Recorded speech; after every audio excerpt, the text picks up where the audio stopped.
Have you ever looked up at the night sky and wondered, are we alone? It's a question that has captivated humanity for centuries.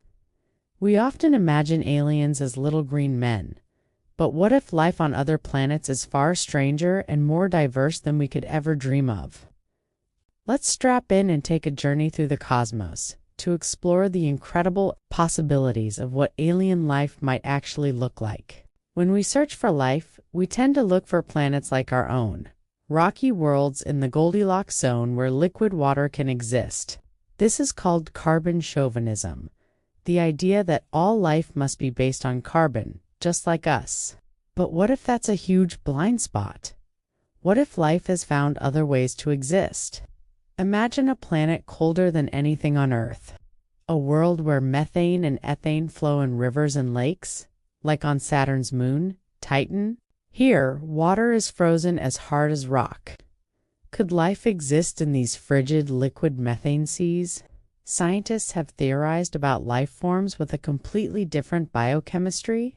Instead of water, their cells might use liquid methane as a solvent. They wouldn't be made of the same fats and proteins as us. Their cell membranes, called azotosomes, would be made from nitrogen compounds, allowing them to function at temperatures of -290 degrees Fahrenheit. These creatures might be slow-moving with a metabolism that unfolds over geological timescales. To them, we would look like beings of fire, living and dying in a frantic flash. Now, let's turn up the heat. What about a planet so hot that lead would melt on its surface? Could life exist there? Let's consider silicon-based life. Silicon is right below carbon on the periodic table, meaning it can also form for strong bonds and create complex molecules. On a scorching hot world, silicon-based life could thrive. Imagine crystalline creatures, their bodies like living rock, perhaps breathing a sulfuric acid atmosphere. Their blood might be molten silicates. These beings wouldn't look organic in any way we understand. They might resemble walking geodes or shimmering geometric statues, perfectly adapted to their extreme environment. Their evolution would be a story written in stone and fire, not water and carbon. But what if life doesn't need a surface at all? Let's travel to a gas giant, a massive planet like Jupiter or Saturn. The surface pressure is crushing, but high up in the atmosphere, conditions could be surprisingly mild. The legendary astronomer Carl Sagan imagined a whole ecosystem of atmospheric life. He pictured floaters, gigantic balloon-like organisms, miles across, drifting through the clouds like living zeppelins.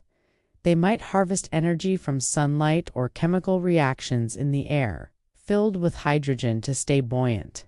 Preying on them could be hunters, fast, agile creatures darting through the skies like jets. And at the bottom of this food chain, tiny sinkers, microscopic life forms constantly being pulled down into the hotter depths, only to reproduce and have their offspring carried back up on convection currents. An entire world, living and breathing without ever touching the ground. These are just a few possibilities for simple or non-intelligent life. But what about intelligence? We often assume intelligent aliens would have a humanoid forms, 2 arms, 2 legs, a head on top. But that's a product of our own evolutionary path, shaped by life on the plains of Africa. Intelligence could evolve in countless other forms. Picture an ocean world, a planet entirely covered by a single deep ocean. The dominant intelligent species might not have hands. Why would they? On Earth, hands evolved to manipulate tools. In a buoyant, watery environment, a different path could be taken. Imagine a creature like a colossal sentient jellyfish or a giant squid. Their intelligence might not be manipulative, but social and philosophical. They could communicate through complex patterns of bioluminescence, flashing intricate light shows to convey abstract thoughts, poetry, or mathematical equations. They might build cities not of stone, but of carefully cultivated coral.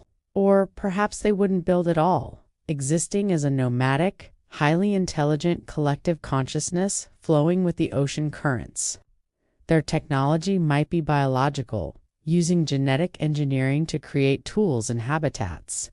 Now, Let's push the boundaries even further. Could intelligence exist without a physical body at all? Consider a species that evolved beyond their biological forms.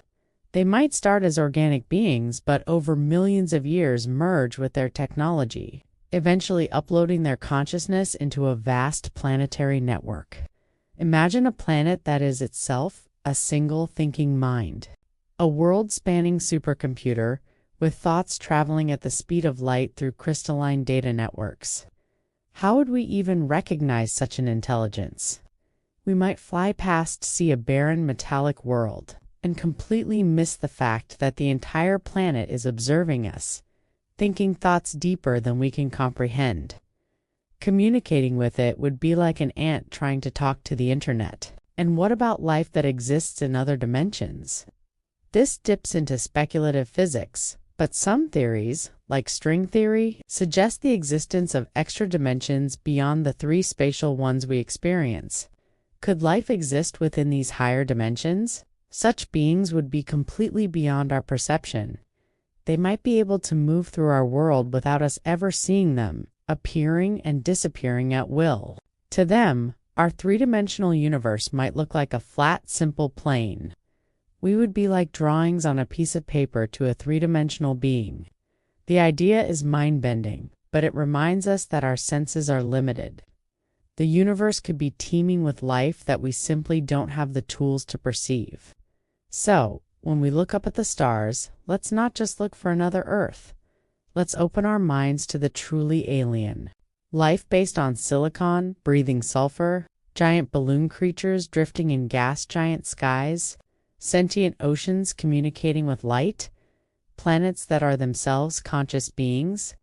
The universe isn't just stranger than we imagine, it's stranger than we can imagine. The search for alien life is really a search for the limits of possibility.